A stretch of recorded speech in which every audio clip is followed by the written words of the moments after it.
Ең бірінші үйгілі, етияттап сүйгілі. Англис тілі мұғалімі. Негізі кесім англис тілі. Қоғынға төкме ақын қатары танып қалғандығыз үшін ғана ақын деп білішет көбі. Бірақ мен мұғалімім.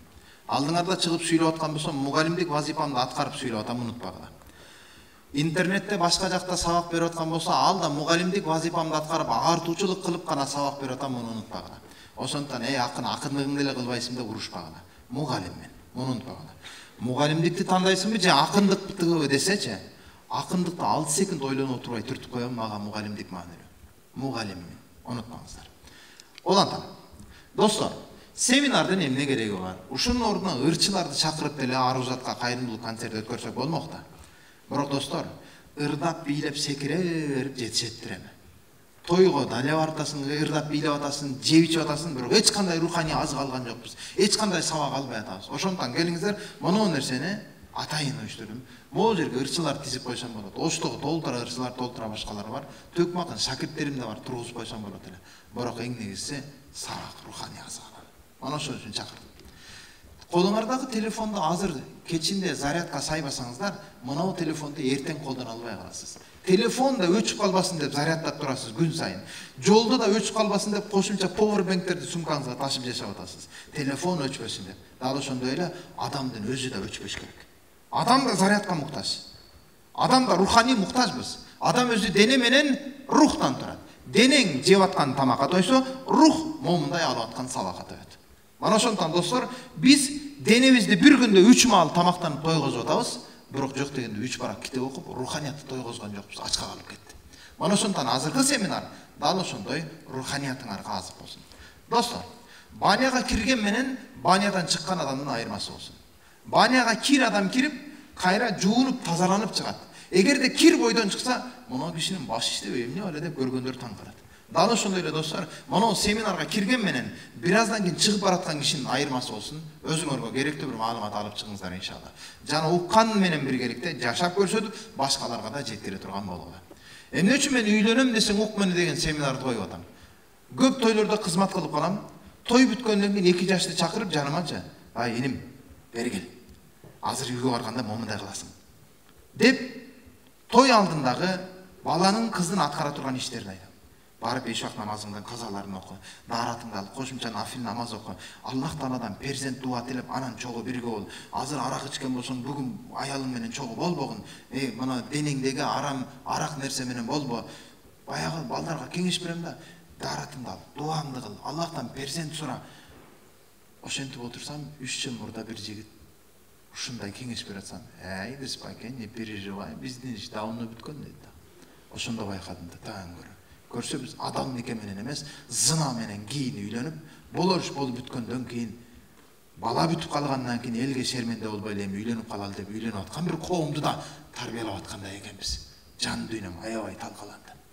Ошондон достор, көзүңөрдү ачкана, арам күнөө зына иш менен үй бүлө курулбайт. Өзүңөр дитет кылып. Менин проблемам эмес. Айтылып аткан нерселерди менин көйгөйүм дебегиле. Менин көйгөйүм эмес дебегиле тагыра. Бул проблема меники эмес дебегиле. Баягыда бир кишинин корусуна чычкан басып кетет экен. Адам чычкандан кутулуу максатында коронун бир четине капкан коюп коет экен. Анан ошол капканда чычкан күндө айланып жүрөт. Айлана берип бир күн чарчайт экен да кородогу корозго айтат экен. "Эй, короз, могу капканды алып койбойлубу? Баардыгыбызга тоскоолдук кылып атат. Качанга айланабыз?" десе, короз айтып атат, "Менин проблемам эмес, кимдики болсо өзү чечип алсын" дейт. Ошентип отуруп койго айтат, кой да айтат, "Менин проблемам эмес, өзүң чечип ал." Уйга келет, уй да ошондой дейт. Ошентип отуруп эч ким түшпөйт, айланып отуруп баягы капканга жылан куйругунан түшүп калат экен. Жыландын буту жок, түртүп чыгып кеткедей. Ошентип жанагы жылан короду соймоңдоп жүрүп, кородогу кожоюндун аялын чагып алат экен. Аялын барып больницага апарып, даарылатып, дабалатып, нетип белгилүү бир күн карагандан кийин жанагы жерде дарыгер айтып атат, "Биз белгилүү күн карадык, болду эми алып чыгып кете бериңиз. Мүмкүн болсо үйгө барганда аялыңызга тоок шорпо бериңиз, ашказаны, капельница укол ала берип алсырап калды" дейт. Ошентип кожоюн үйгө келет дагы кородогу жана короз союп берет.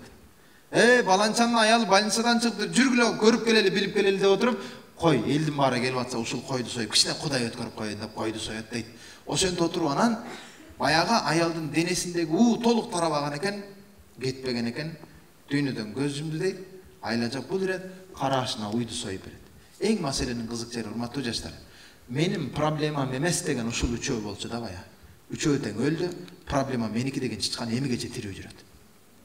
Түшүнүп атабы? Ошондон жалпы жаштарга айдам. Коомдо болуп аткан көйгөйлөргө кайдыгер карабаңыздар. Бириң өлүп бириң калбайсыңбы дебе. Ананын кесепети сага тийбесе да сенден кийинки сенин урпагыңа тийип калуу коркунучу бар. Ошондон келиңиздер, бизге түшкөн вазифаны аткара берели. Достор, үй бүлө темасы. Үй бүлө мезгил менен ооруп, дарылоого муктаж болот. Адамдар ооруганда эле үй бүлө да ооруйт экен. Эми караңыздар.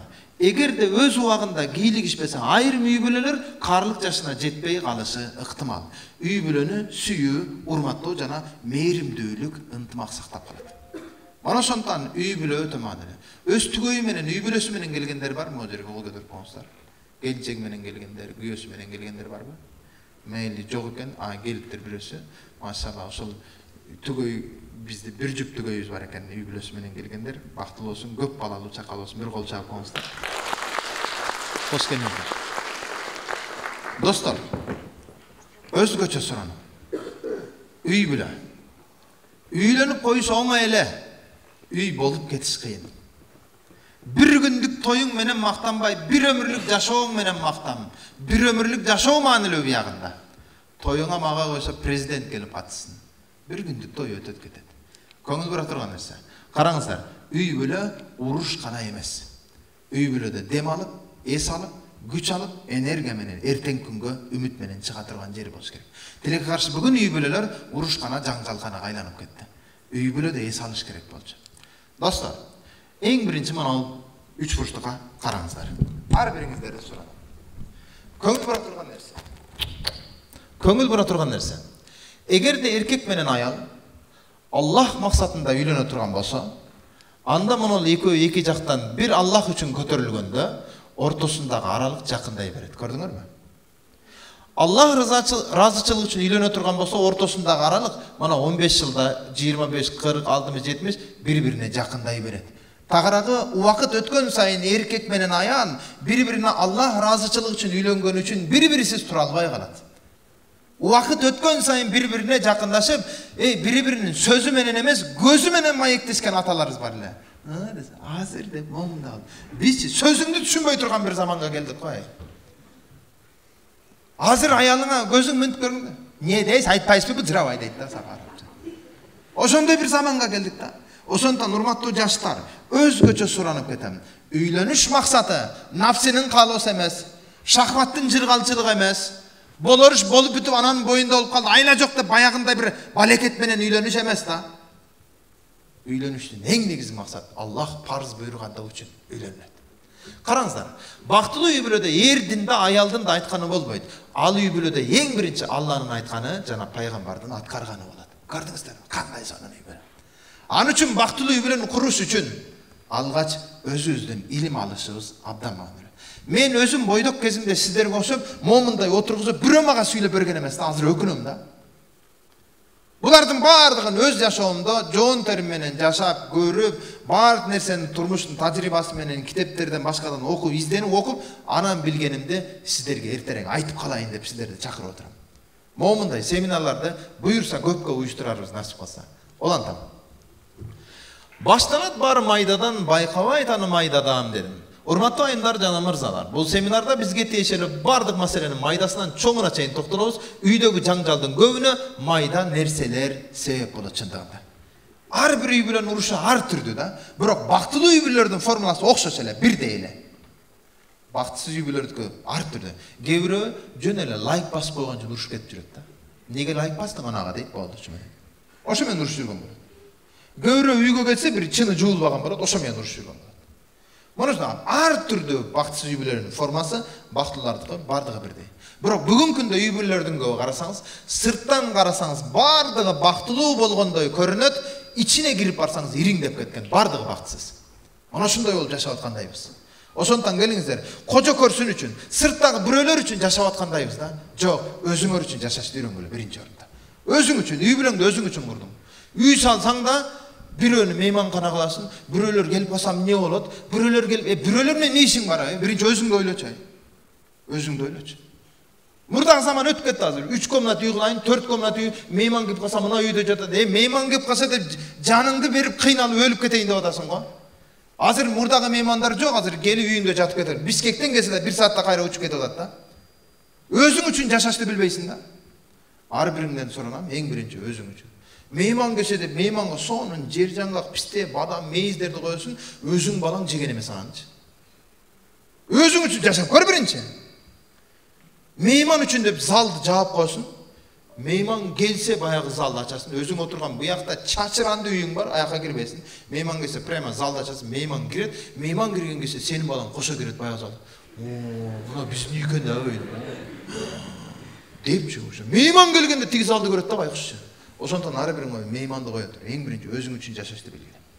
Өзің үшін жашашты біл. Өзгелерге алған нәрсеңді өзің үшін алышты біл. Балдарыңа жедірісті бір теген нәрсені. Балаң әлі теге пістем адам жер жаңақты чағалек. Мейман келгенде чағат байқұш. Өзіңөр үшін жашашты білгіле бірінші орында. Өзгөчө сұрам. Кореяда жүрем. Кореяға барсам, бір қырғыздың баласы мені саяхаттандырып жүреді, айланып жүрөбүз Сеулда. Bir оқта 5 жылдызу гостиницаға келдік. 5 жылдызу гостиницаны көрсетті, спеке деді, тегіне қара деді. Қарадым. Өте қымбат гостиница. Bir күніне $1000 басталады, $1,500 шындай төленеді. Bir түнгі елесет келді. Бұл жерге миллионерлер келеді, байке деді. Жақсы екен. Бірақ мен де бір күн жашағанмын деді. Оғай? Іштегенсің ба, официант болып жеп ағанда бір уборщик башқа. Жоқ, байке деді. Миллионерлер кіргенде еле, мен де бір күнге бұрындып, бір күн барып жашағанмын. Неге шүйге постоянно миллионерлер кіріш керек, мағылшан кедейлер кірбейді де ой келді дағы. Ушул ой үшін дейді, атқарам дедім дағы. Bir ай іштеп, қайра жаныман ақша çoğuldu. 1,5 мың çoğulтып келдім дағы, 1 айдан келдім дағы. Багажын саған бердім дағы.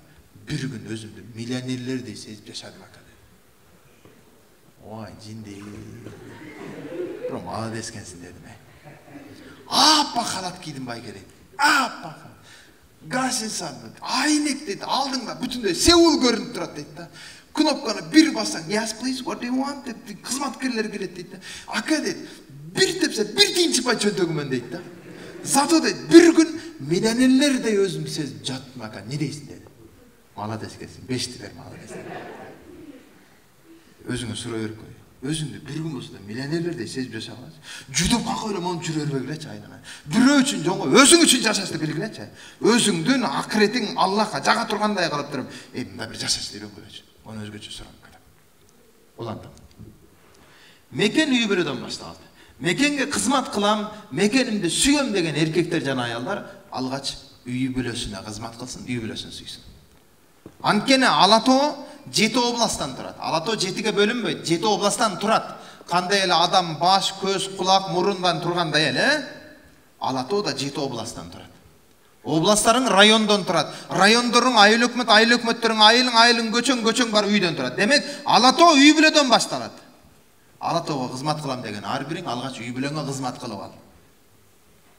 Мекениме кыянат кылбайм деп коюп, аялына кыянат кылып жүргөн толтура эркектерди көрүп атам.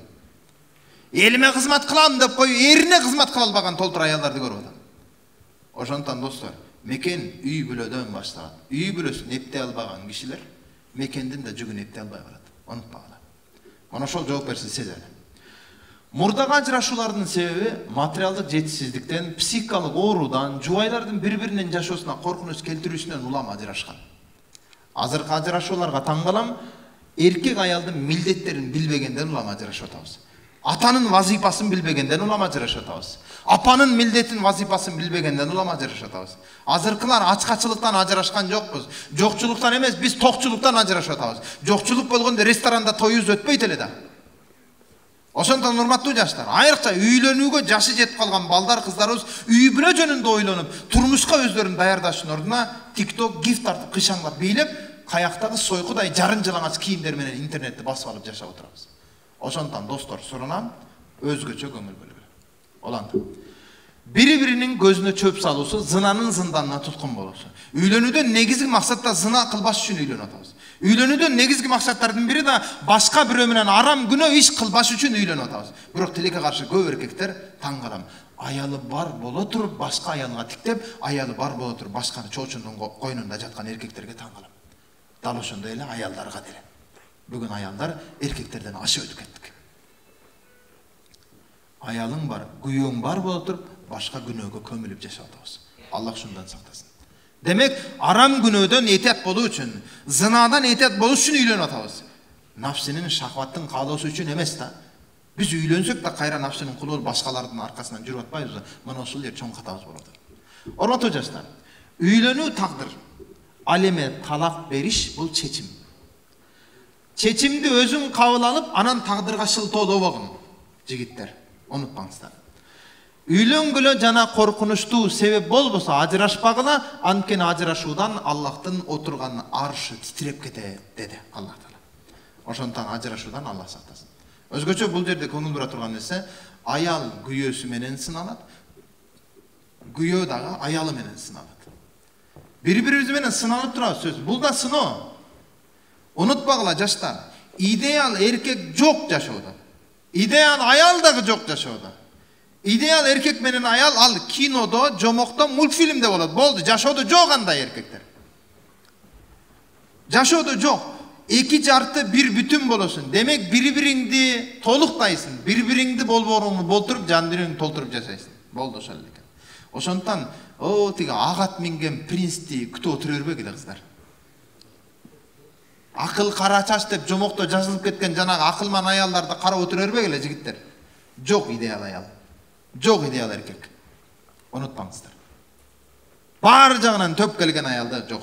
Бар жагынан төп келген эркекте жок. Олантам. 2 муун мурда кечилер кандай өтөдү? Кечинде момундай дастуркон четинде отур балам деп, атаң баштасын, атаң жесин, атаң баштасын, атаңдан сура. Атаң жан баштап жатпа, бутуңду сунба, алдыңан алып же, түз отур, колуңду жуудуңбу, үкөң менен урушпа, алдыңан алып же, өзүң буюмуңду же, бисмилля менен же, оң кол менен сындыр. Бүтүндөй коомдогу таалим тарбия мына бул дастуркондун четинде берилген. Бүгүн дастуркондун четинде чогуу отурсак да, өзүбүзчө телефонубузду чукуп отурабыз да, бири-бириз менен ишибиз жок. Урматтуу жаштар, ар бириңден суранам, үйүңөрдө ата-энеңер менен дастуркон четинде отурган баягы бала кездеги бактылуу күндөрдү кайра жандандыргыла. Olmasa olmayı. Dostlar, apalardın özü bir mektep menen var. Unutpagıla, apalar bir mektep menen var eken. Alemi atalar osol mektepte iştep atkan 100 mugallim menen var. Bir atanın özü. Urmattуу ayallar, kızlar, bir kolu menen beşikti, bir kolu menen düğününü termetken eniler azayıp ketip, bir kolu menen beşikti, bir kolu menen telefondu termete oturabızda. Urmattуу kızlar unutpagıla. Erkekler öldü, erkekler aynadı degen menen osol erkekti kim bakıp çoğaydı da? Dağı ayal bakıp çoğaydı da. Ene bakıp çoğaydı da. Oşondan ayaldın kadırı barkı jogolup atабы, ayalдар kaysı bir dengelde özübüz da günөөлөбүz. Albatta erkeklerin günөөsü çoң, men bu nersege toktolam. Bирок unutpagıla osol erkekti da bakıp çoğaydı atkan ayaldın köp kata kemçilikteri var. Oşondan ayaldar erktүү болгула, эстүү болгула. Баягыда студенттердин бирөөсү карап отурам, агай мынан карап коюң, мага тийиш да жөнчү эле дейт. Мен айттым, ой бала, тийишпе. Кийин карасам тиги кыз дагы эле ошол кыз. Бирок тийишкен бала башка экен. Агай мынан жөндөп коюңчу, жөнчү эле дейт. Баягы эле сөз. Анан акыр тиги кыз чакырында бери. Али Тантавинин китебинде жазып атат. О дочь моя деген кичинекей брошюра. Бир отурушта окупай турган китеп. Ошол жерде жазып атат. Эгерде сага кимдир бирөө келип тийише турган болсо, то тогда снимай свою туфельку и бей по башке деп жазып коюп турган.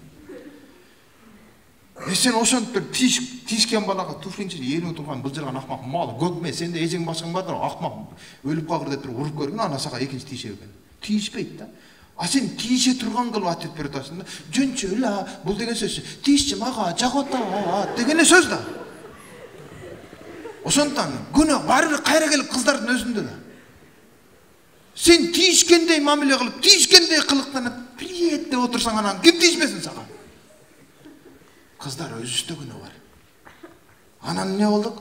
Конажың көзүн кыспаса, бу кажыйын үзбөйт деп өлүп кеткеле каяктагы макалдар чыгып атат. Унутпагыла, бир колу менен бешикти, эртең ушул бешиктеги баласын чоңойтуп, бир колу менен дүйнөнү терметкен аялдардын кадыр баркынын төмөндөшүнө аялдардын өстөрү да күнөөкөр. Эркектердин күнөөнү издей бербегиле. Аялга тийбе, аял дурба, аялды сөкпө, аял деп отурупчу, эркектерди эч кимесин алган жок. Эркектердин укугун тебелеп салдык да. Аялга тийбе, аял деп отурупчу, эркектик эмес дейт. Экран карадык. Үй өрттөнүп атса, үйлүп барып өрттөнүп аткан үйдү сактап атабыз. Бирок үй бүлө бузулуп атса, үй бүлөнү сактаган жокпуз да. Тескерисинче тойуна баргандар, "Өз тоюнда эле начар көрүнгөн эле да" деп сүйлөп отурабыз да. Демек тойуна чейин барган экенсиң, дасторкондон даам таткан экенсиң. Урматтуу жаштар, унутпагыла. Үй маанилүү эмес, үй өрттөнүп кетсин, үй бүлө маанилүү, үй бүлө бузулбасын. Айрыкча жеңеси бар үкелер. Жеңеси бар кайынсиңдилер мына жерде отурасыздар. Энеси мактаган кызды эмес, жеңеси мактаган кызды ал дейт. Азыркылар бул макалды бузуп салды бечаралар. Эптеп мына кайнысиңдиден кутулуш үчүн макта эрге берип барат. Ошондон бой жеткен кыздар ар бириңди суранам, биринчи орунда жеңең менен жакшы мамиледе болгула. Жеңең менен жаңы келиндик, үй бүлөлүк турмуштун сырларын үйрөнүп алгыла. Жеңең менен жакшына болгула. Азыр кыздарга кеңеш берип атам го, бирок жеңеси менен айтышып аткан балдарды эмне дейсиң ай? Катындан бетер айырмачылык. Жеңеси менен айтышып аткан эркектер бар ай. Жигит-жигиттей болсунчу, жеңең менен не ишиң бар ай сен? Жеңеси менен айтышып, жеңеси менен тарып, жеңеси менен урушуп жүргөн балдарды билем. Урматтуу кыздар, жеңеңер менен жакшы мамиле. Айрыкча акеңди урматтасаң, ар бириң унутпагыла. Акеңерди сыйласаңар, акеңдин аялына жакшы мамиле кылып далилдеп бергиле. Акеңдин аялына жаман мамиле кылып атасың, демек бул акеңди сыйлабагандыгы эле сөз. Эжеңди сыйласаң, эжеңдин күйөөсүнө жакшы мамиле кыл. Эгерде мамиле кыла албасаң, эжеңди кошо сыйлабагандык деген сөз болот. То же самое. Келиниңди сыйласаң, тиги үкеңди сыйласаң, келиниңе жакшы мамиле кыл. Сиңдиңди сыйласаң, анын күйөөсүнө жакшы мамиле кыл. Мына ушундай далил болот. Сыйлабай атасыңбы? Жеңеңди сыйлабай атасыңбы? Акеңди сыйлабагандык. Бул башка нерсе эмес. Унутпаңыздар, ар бириңер. Олантам. Үй бүлө бере албаган тарбияны мектеп да чөйрө да бере албайт. Ата эненин ордун чоң ата чоң эне же тай ата тай эне да баса албайт. Үй бүлөнүн ордун бир гана ата менен апа өздөрү басат, анын ордун үйүлгөн алтын да басып бере албайт. Ошондон үй бүлө бар нерседен кымбат. Кадырына баркына жеткиле.